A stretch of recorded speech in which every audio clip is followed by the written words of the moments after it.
అంతా రామమయం. ఎటు చూసినా శ్రీరామ నామస్మరణే. రేపు భవ్యరామ మందిరం ప్రారంభోత్సవానికి అయోధ్య ముస్తాబవుతోంది. ఈ ఉత్సవం కోసం దేశమంతా ఎదురు చూస్తోంది. రాములోరు తన జన్మభూమిలో కొలువు తీరనుండడం భక్తులను భావోద్వేగానికి గురిచేస్తోంది. ఎన్నో మంచి రోజులుండగా 22వ తేదీనే ఈ వేడుకను ఎందుకు జరుపుతున్నారు?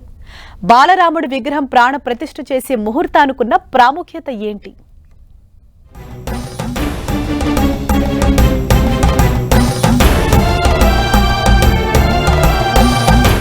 అయోధ్య పులకించిపోతోంది.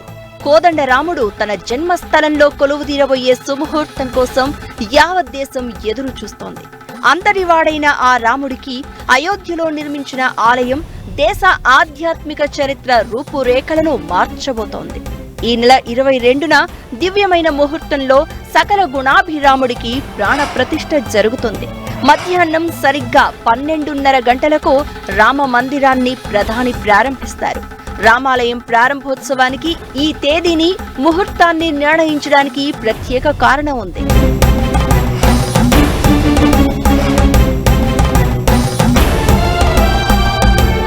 పురాణాల ప్రకారం శ్రీరామచంద్రుడు అభిజిత్ ముహూర్తంలో జన్మించాడు. ఈ ముహూర్తం ఈ నెల 22వ తేదీన ఉదయం 11:51 నుంచి మధ్యాహ్నం 12:33 వరకు ఉంటుంది. రామజన్మభూమిలో రాముడు కొలువు తీరడానికి రాముడు పుట్టిన ముహూర్తాన్నే ఎంచుకున్నారు. అలాగే అభిజిత్ ముహూర్తంలో శివుడు త్రిపురాసురుడు అనే రాక్షసుడిని చంపాడని, అందుకే ఈ ముహూర్తం శత్రువుల పతనానికి శుభప్రదమైనదని, విజయాలను అందిస్తుందని నమ్ముతారు. వ్యాపారాలు, ఇతర పనులు, గృహప్రవేశాలు, శుభకార్యాలకు మంచిదిగా భావిస్తారు.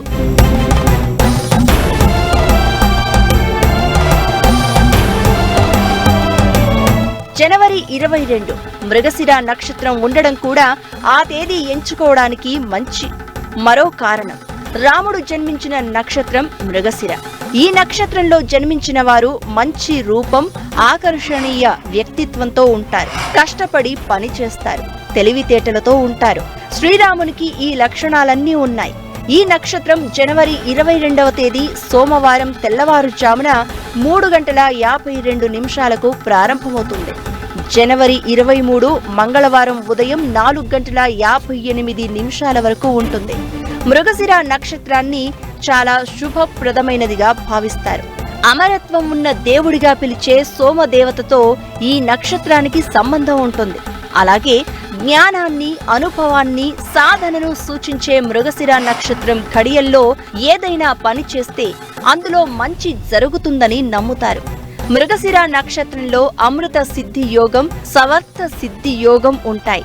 2 యోగాలు ఒకే రోజు ఏర్పడడంతో దీన్ని పవిత్రమైన రోజుగా భావిస్తారు. మృగశిర 27 నక్షత్రాలలో 5వది. నక్షత్రాలను పాలించే గ్రహం సోమగ్రహం. రాక్షసులు అమరత్వం కోసం సోమను అపహరించి కమలంలో దాచారు. దేవతల కోరిక మేరకు మృగశిర సోమను విడిపించారు.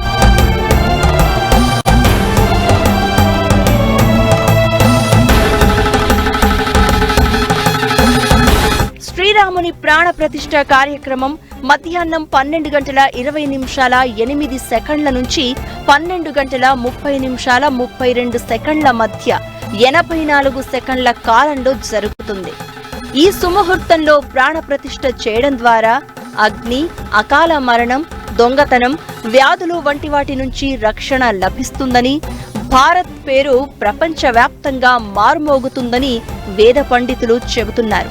అభిజిత్ ముహూర్తం, మృగశిర నక్షత్రం, అమృత సిద్ధి యోగం, సర్వార్థ సిద్ధి యోగాల సంగమ సమయంలో శ్రీరామచంద్రుడు జన్మించాడు. జనవరి 22న కూడా ఇవన్నీ ఉన్నాయి. అందుకే ప్రాణ ప్రతిష్ఠకు ఇదే సరైన సమయమని పండితులు భావించారు. అలాగే ఈ కాలం జీవితాల నుంచి ప్రతికూల శక్తులను తొలగిస్తుందని హిందువులు నమ్ముతారు. ప్రాణ ప్రతిష్ఠ ముహూర్తాన్ని మహంతులు, వేద విద్యులైన శ్రేష్ఠులు కలిసి నిర్ణయించారు. ప్రాణ ప్రతిష్ఠకు ముందు గంట పాటు యాగం, హవనం, 4 వేదాల పారాయణం ఉంటుంది.